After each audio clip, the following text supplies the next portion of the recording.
Para cheirar, tocar, enxergar, ouvir. Os sentidos ajudam as diferentes espécies a navegarem pelo mundo. Mas alguns animais possuem incríveis sentidos extras. Uma estranha criatura que é uma caçadora elétrica. Um inseto minúsculo com um sentido de direção inacreditável. E mamíferos que se comunicam pelo ar e pela água ao enxergarem o som. Estes são os animais com super sentidos.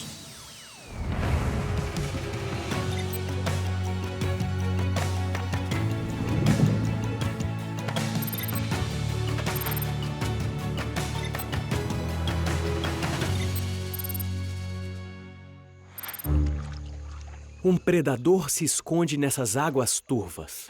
Ele se move sorrateiramente entre os lagos e rios. Este carnívoro de água doce tem patas palmadas como um pinguim, pelagem como uma lontra, uma cauda achatada como um castor e o bico de um pato. É o ornitorrinco. O ornitorrinco é único e vive na região leste da Austrália. Ele pertence a um clube exclusivo de mamíferos chamados monotremados. Eles são os únicos mamíferos que botam ovos. Os únicos outros monotremados são as equídenas, que também vivem na Austrália. O ornitorrinco é um lembrete vivo de um passado antigo. Porém, quando se trata de percepção, eles têm um sexto sentido que a maioria dos animais não tem: eletrorecepção. Os ornitorrincos conseguem detectar impulsos elétricos emitidos por outros animais. O seu bico único torna isso possível. Os ornitorrincos são criaturas da noite. Eles caçam no escuro, embaixo d'água. A visão e a audição não são muito úteis. Na verdade, sempre que submergem, eles fecham seus olhos e ouvidos. Eles também não farejam a presa. Como animais que respiram ar, eles também fecham suas narinas quando nadam. No entanto, matam o suficiente para comer até metade de seu peso em uma única caçada. Como será que fazem isso? Com um super sentido, captando sinais elétricos de baixa frequência na água. Quando os músculos se contraem, os nervos enviam um pulso elétrico muito fraco. Mesmo o menor dos corações, como o deste lagostim, envia sinais elétricos que podem ser captados com o equipamento certo, assim como um monitor cardíaco que capta batimentos. O bico do ornitorrinco foi especialmente criado para fazer isso. Ele tem 40 mil chances de captar um sinal. Esse é o número de eletroreceptores que ele possui no bico. Estes eletroreceptores captam os pulsos elétricos. O ornitorrinco melhora suas chances balançando seu bico de um lado para o outro, ajudando a melhorar a procura pela presa. Ele irá nadar até se aproximar do sinal e, em seguida, irá devorar a presa.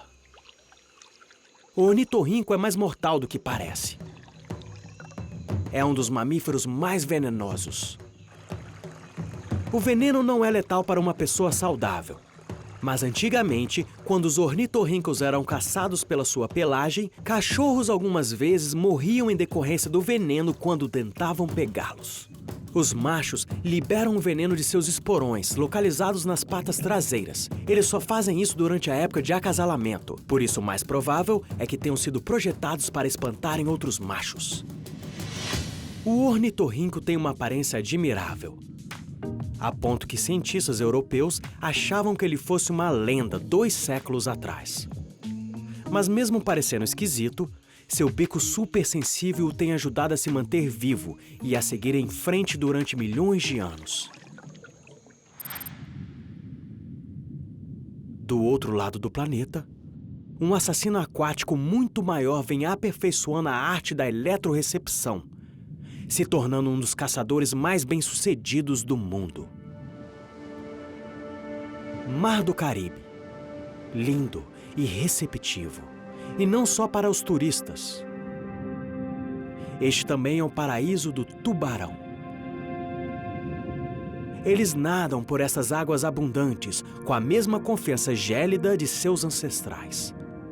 Há mais de 400 milhões de anos.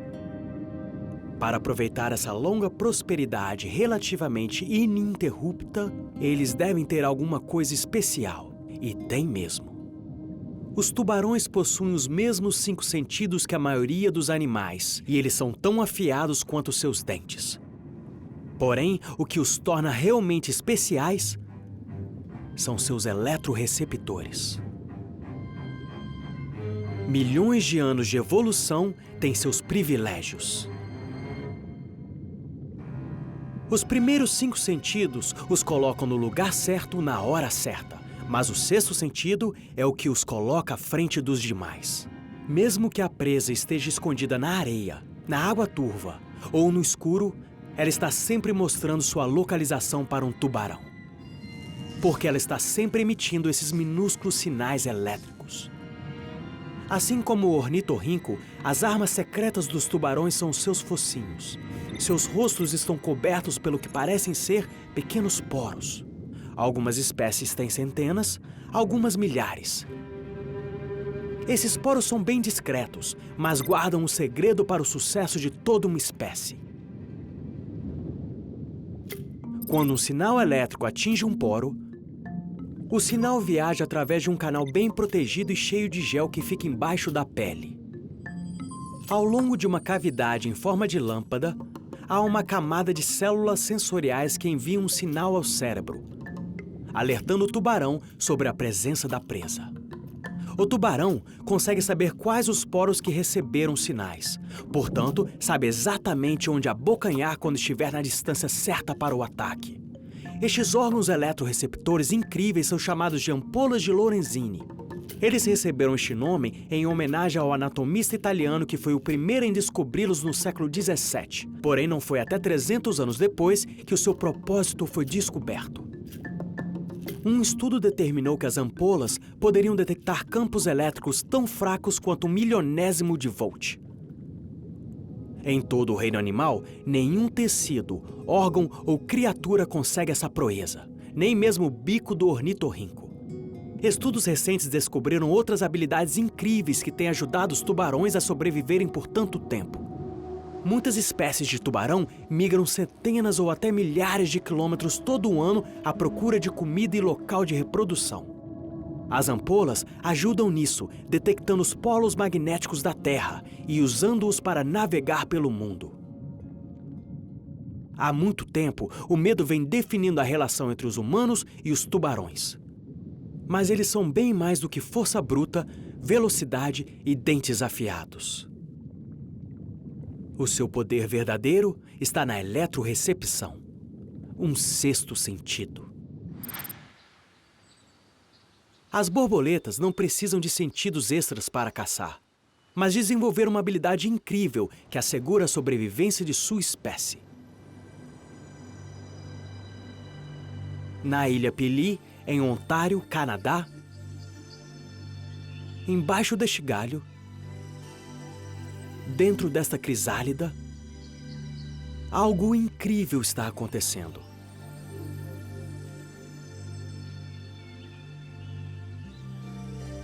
Esta borboleta monarca está dando seus primeiros passos para uma enorme jornada. Há apenas 26 dias, esta monarca era um ovo do tamanho de uma cabeça de alfinete. Alguns dias depois, era uma lagarta. Em seguida, uma pupa. Hoje, abre suas asas pela primeira vez. As cores laranja e preta são inconfundíveis. Uma obra de arte viva. O clímax de uma das mais dramáticas metamorfoses do reino animal e normalmente o início de 3 a 5 semanas de vida. Porém, essa borboleta monarca é diferente. Ela faz parte da 4ª geração. Seu ciclo de vida dura até 9 meses. Ela precisa viver mais porque tem uma enorme responsabilidade. O inverno está chegando e para sobreviver, ela tem que fazer uma viagem incrível. mais de 3.000 quilômetros do seu local de reprodução em pleno verão nos Estados Unidos e Canadá, para o México. São cerca de 75 dias, uma jornada épica para uma criatura tão pequena. Sempre no outono, a quarta geração de borboletas monarca nasce ao leste das Montanhas Rochosas e migra até uma pequena floresta de grande altitude na região central do México para passar o inverno. Durante a primavera, seus descendentes, a primeira geração do ano, gradualmente volta para o norte. Quando a quarta geração nasce, as monarcas podem ser encontradas por todo o Texas até o Canadá. É uma jornada colossal e que serve para preservar a espécie. Isso quase não acontece no mundo dos insetos. E elas o fazem todos os anos. Mas como as monarcas conseguem viajar grandes distâncias como essa sem se perderem? Assim como os antigos exploradores humanos, elas usam o sol como seu guia. Primeiro, elas olham para o sol. Seus olhos conseguem enxergar luz polarizada e assim conseguem enxergar o sol mesmo sob um céu nublado. Porém, ele vai mudando de posição no céu, então assim que elas veem o sol, elas precisam levar em consideração a hora do dia. É aí que o seu relógio circadiano entra em ação. Ele é basicamente um relógio interno. Os níveis de proteína no cérebro da monarca oscilam a cada 24 horas. Dando-lhes um senso de passagem diária do tempo, mesmo na ausência de luz natural. Em seguida, o cérebro combina a localização do Sol com a hora aproximada do dia. O resultado? Uma dica direcional. A chamada bússola solar compensada pelo tempo. E isso significa que a caminho do México, as monarcas sabem que quando estão voando para o sul, o Sol deve estar à sua esquerda pela manhã, diretamente na frente delas ao meio-dia e à sua direita à tarde. O que é mais incrível é que o relógio circadiano localizado em seu cérebro tem ajuda. Existe um segundo relógio circadiano nas antenas, que é afetado de forma direta pela luz. As antenas ajudam a captar a localização do Sol e dão outra referência de localização para que as monarcas permaneçam no caminho certo. Elas também podem localizar o local preciso da pequena floresta onde elas passam o inverno no México. Uma teoria diz que quando elas já estão no México, um farol de destino as guia até o seu destino final. Isso pode envolver odores exalados pelos abetos sagrados que existem na floresta. Mas ninguém ainda sabe ao certo. O que se sabe é que à medida que o inverno se aproxima do final, a nova geração de borboletas monarca ligará seus motores e voltará para casa lá e recomeçar o ciclo. Flórida. Luz solar o ano todo. Everglades e um parque de diversões marítimo lindo. Não é de se espantar que os turistas sempre venham aqui. Não só humanos, mas todos os tipos de animais, incluindo golfinhos. Este é o Centro de Pesquisas de Golfinhos em Grassy Key, no coração de Keys, uma cadeia de ilhas tropicais localizada no extremo sul da Flórida. Os golfinhos aqui parecem se divertir. E eles brincam todos os dias. Mas a brincadeira tem um propósito. Os pesquisadores do centro estão estudando o comportamento e a inteligência dos golfinhos. Os golfinhos só participam pensando nos peixes. Mas esses mamíferos brincalhões também gostam de receber atenção.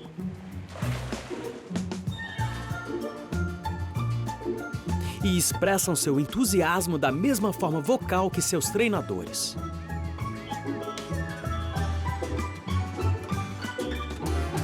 Enquanto a maioria dos humanos emite sons principalmente através do ar, os mamíferos marinhos o fazem na maior parte das vezes embaixo d'água. É assim que os golfinhos realizam algum de seus melhores truques. Isso se chama ecolocalização. Os golfinhos enviam sons e capturam o eco desses sons para localizar coisas. Este golfinho vai encontrar um anel jogado embaixo d'água, enquanto está vendado. Estas são as vendas. Elas cobrem os olhos do golfinho, mas saem com facilidade se ele começar a piscar. De forma simpática, ele a devolve quando cai. Para ele, isso faz parte da brincadeira. Antes que a sua treinadora coloque a venda, ela lhe mostra o anel. Ele o reconhece pela visão e pelo tato. Ele armazena uma imagem mental em seu cérebro. Agora, ela coloca a venda em seus olhos e o manda encontrá-lo. Após procurar um pouco, ele encontra o anel e o traz de volta, sem o uso da visão.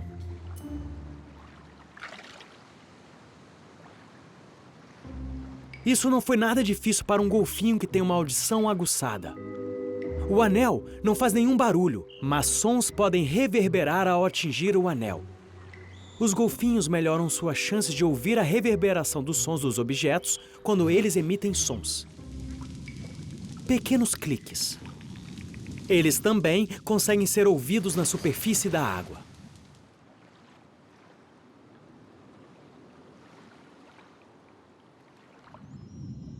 Eles emitem os sons usando estruturas encontradas dentro das cavidades nasais embaixo do espiráculo.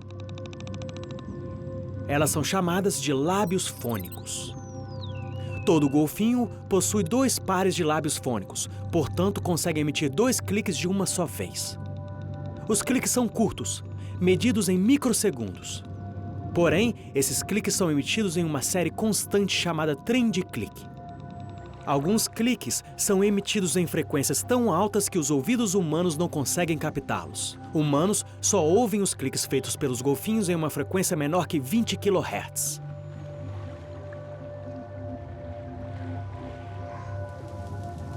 Os golfinhos enviam seus cliques em frequências que vão até 120 kHz. Mesmo os cachorros, conhecidos por captarem sons muito agudos, não conseguem ouvir isso. Esses golfinhos nadam sem esforço algum pelo oceano, mas não em total silêncio. O som é uma das formas que eles usam para encontrar um ao outro.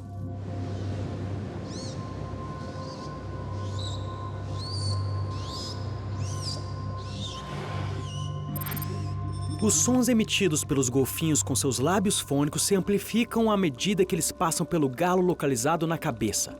Esta é uma estrutura adiposa chamada melão. Quando o som encontra um objeto, como uma possível refeição ou outro golfinho, esse som volta, passando pela mandíbula. E o golfinho decodifica o eco para saber o que há lá. É um processo rápido. O som viaja 4 vezes mais rápido na água do que pelo ar. Portanto, se o alvo estiver perto, o golfinho irá criar uma imagem mental em tempo real, baseado somente em um pequeno atraso no som. Essa imagem mental inclui saber como o alvo se move e onde está. Já que a intensidade do som diminui com a distância, algumas das ondas de som que voltam aos golfinhos são suaves. Os seus ouvidos se desenvolveram para captar essas ondas e são um dos melhores de qualquer animal. Estes golfinhos também podem demonstrar isso. Sua treinadora está lhe pedindo para imitar quaisquer movimentos que seu amigo golfinho fizer. Mais uma vez, seus olhos estão vendados.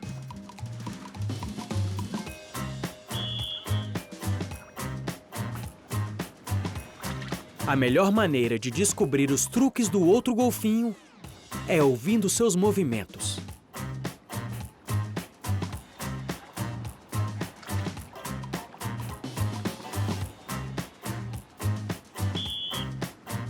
E toda vez, ele acerta. É uma super audição, que deve ser comemorada.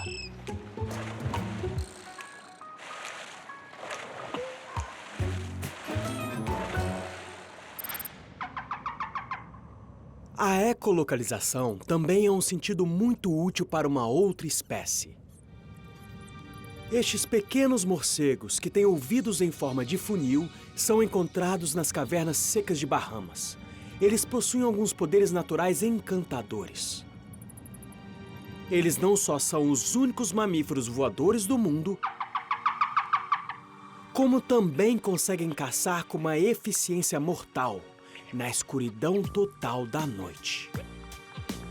Existem cerca de 900 espécies de morcegos e mais da metade deles usam o som para navegar ou ecolocalizarem-se. Assim como os golfinhos, os morcegos emitem um som que reverbera nos objetos e volta para eles. Parece simples, mas a forma como isso acontece, na verdade, não é tão simples assim. Para que o morcego consiga enxergar o som, ele precisa emitir um som chamado pio. O problema é que, para alguns morcegos, esse pio mede 120 decibéis. É o volume de um show de rock. Está na escala de frequência ultrassônica, o que significa que os humanos não conseguem ouvir. Mas os morcegos conseguem, e esse nível de decibéis é alto o suficiente para causar danos sérios aos ouvidos. Por sorte, eles desenvolveram uma habilidade incrível de fecharem seus ouvidos tempo suficiente para protegê-los de qualquer dano. 6 milissegundos antes dos músculos da laringe se contraírem para lançarem esse som, os ossos do ouvido médio se separam e sua sensibilidade auditiva diminui. De 2 a 8 milissegundos depois, os músculos do ouvido médio se relaxam e voltam à sensibilidade normal, bem a tempo para receber o eco muito mais silencioso. Para que não se confundam, os morcegos não voltarão a piar até que o eco retorne. O eco de um inseto a 1 metro de distância levaria 6 milissegundos para retornar. Tanta coisa acontecendo em tão pouco tempo é uma grande loucura. Mas é a única forma que a ecolocalização funciona. O pio inicial precisa ser alto, porque ele imediatamente começa a perder a densidade da potência. Quando o pio atinge um objeto e retorna, perde ainda mais densidade. No momento em que o eco é ouvido pelo morcego, ele pode ter um volume milhares de vezes mais baixo que o pio original. Os ouvidos do morcego são sensíveis o suficiente para ouvir esse som. Mesmo assim, isso ainda não é muita informação. Porém, o morcego recalcula essa informação centenas de vezes por segundo, criando uma imagem altamente detalhada de seu ambiente. À medida que os morcegos voam em direção à sua presa, eles piam em ritmo acelerado, cada vez mais rápido, até que o som para a ecolocalização alcance níveis muito altos. E a presa é capturada. 160 a 190 pios por segundo. A laringe do morcego pode se contrair até 200 vezes por segundo. E os ossos do seu ouvido se contraem e se relaxam a cada pio. Este super sentido é o que torna os morcegos os caçadores noturnos mais bem-sucedidos que o mundo já viu.